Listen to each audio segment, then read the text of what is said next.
নমস্কাৰ নতুন এক ভিডিঅ' লৈ আপোনালোকৰ ওচৰলৈ আহিছোঁ। দুদিনমান আগতে বাটেৰে গৈ থাকোঁতে এঘৰ মানুহৰ ঘৰত দাঁৰ মাৰি এডালত এনেদৰে কিছুমান বস্তু ওলোমাই থোৱা দেখিলোঁ। কি ওলোমাই থৈছে আপুনি বাৰু অনুমান কৰিব পাৰিবনে? যদি অনুমান কৰিব পাৰে তেতিয়াহ'লে আপোনালোকে কমেণ্ট বক্সত লিখিবচোন কি হয়। কিনো বস্তু আপুনি অনুমান কৰিব নোৱাৰিলেও আমি ভিডিঅ'টোত সবিশেষ বৰ্ণনা কৰিম। আপুনি কেৱল ভিডিঅ'টো শেষলৈকে চাই থাকিব। এইখিনিতে জানি থোৱা ভাল যে ভাৰতবৰ্ষৰ অসম তথা উত্তৰ পূৰ্বাঞ্চলৰ খাদ্যাভ্যাস সম্পূৰ্ণ সুকীয়া। উত্তৰ পূৰ্বাঞ্চলত খাদ্যদ্ৰব্যত নিমখৰ ব্যৱহাৰ কেতিয়াৰ পৰা আৰম্ভ হৈছিল আপুনি গম পায়নে? যদি গম পায় আমাকো জনাবচোন। বৰ্তমানে ব্যৱহাৰ হৈ থকা নিমখৰ পৰিৱৰ্তে এটা সময়ত উত্তৰ পূৰ্বাঞ্চলৰ লোকে খাদ্যদ্ৰব্যত কি ব্যৱহাৰ কৰিছিল বাৰু? কোৱা বাহুল্য যে নিমখ নোহোৱাকৈয়ে খাদ্য ব্যঞ্জন উত্তৰ পূৰ্বাঞ্চল তথা অসমৰ লোকসকলে ব্যৱহাৰ কৰিছিল। এতিয়া কথা হ'ল খাদ্য ব্যঞ্জনত সোৱাদ আনিবৰ বাবে উত্তৰ পূৰ্বাঞ্চলৰ লোকসকলে কি ব্যৱহাৰ কৰিছিল?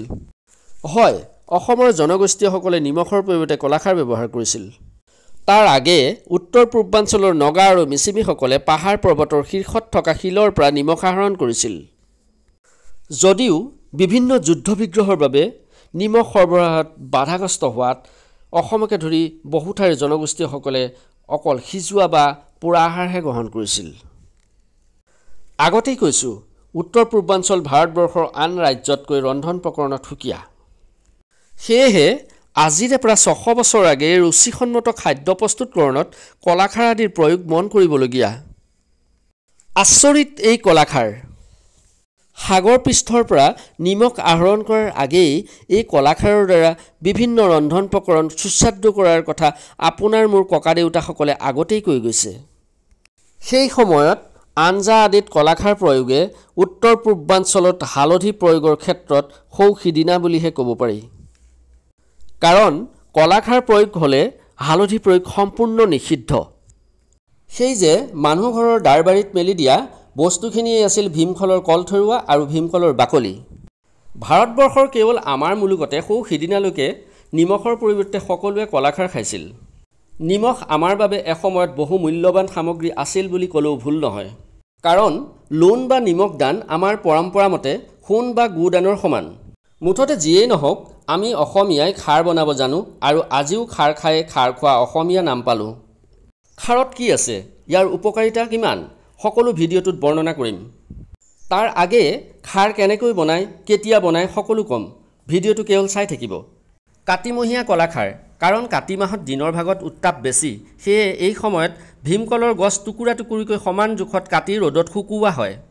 অকল যে কলগছেই শুকুওৱা হয় তেনে নহয়, ভীমকলৰ বাকলি কলৰ মূঢ়া সমান জোখত পাতল পাতলকৈ কাটি শুকুওৱা হয়।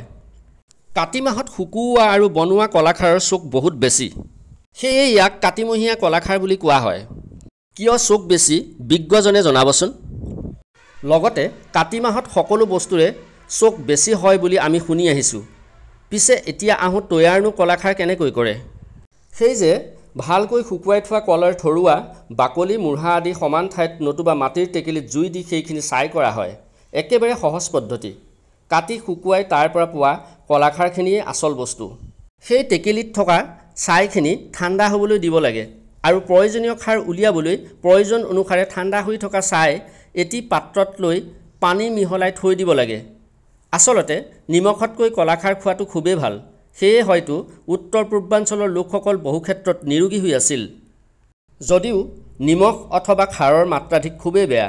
আনহাতে নিমখতকৈ খাৰত মানৱ দেহৰ বাবে প্ৰয়োজনীয় উপাদান অধিক থাকে। বিশেষকৈ কলাখাৰে আমাৰ পেটত থকা হাইড্ৰক্লৰিক এচিডৰ লগত বিক্ৰিয়া কৰি দেহলৈ নিমখৰ যোগান ধৰে। কলাখাৰত ফছফৰাছ, পটাছিয়াম, মেগনেছিয়াম, ছডিয়ামৰ লগতে কেলছিয়াম থাকে, যিবোৰে মানৱ দেহৰ ৰক্তচাপ নিয়ন্ত্ৰণ, মূত্ৰাশয়ৰ ৰোগ, হাড়ৰ গঠনকে ধৰি শিশুৰ পৰা বৃদ্ধলৈকে শাৰীৰিক গঠনত সহায় কৰে। যদিও নিৰ্দিষ্ট পৰিমাণত কলাখাৰ খালে অপকাৰ হোৱাৰ কোনো কথাই নাহে। কোৱা বাহুল্য যে সকলো ভাল বস্তুৰে অতিমাত্ৰা বেয়া। কলাখাৰ খোৱাৰ উপৰিও কাপোৰ ধোৱা, বাচন ধোৱা আদি কামতো ব্যৱহাৰ কৰা হয়। সেয়ে খাৰ খোৱা অসমীয়াই খাৰৰ আৱেগ কোনো কাৰণতে এৰিব নোৱাৰে। খাৰ খোৱা অসমীয়া বুলি আপোনাক মোক কোনোবাই ক'লেও গৌৰৱৰে আমাৰ আৱেগক জীপাল কৰি ৰাখোৱা হওক। ভিডিঅ'টো ভাল লাগিলে শ্বেয়াৰ, লাইক আৰু কমেণ্ট কৰিব আৰু আন 10জনকো চাবৰ বাবে ভিডিঅ'টো শ্বেয়াৰ কৰি দিব। ধন্যবাদ।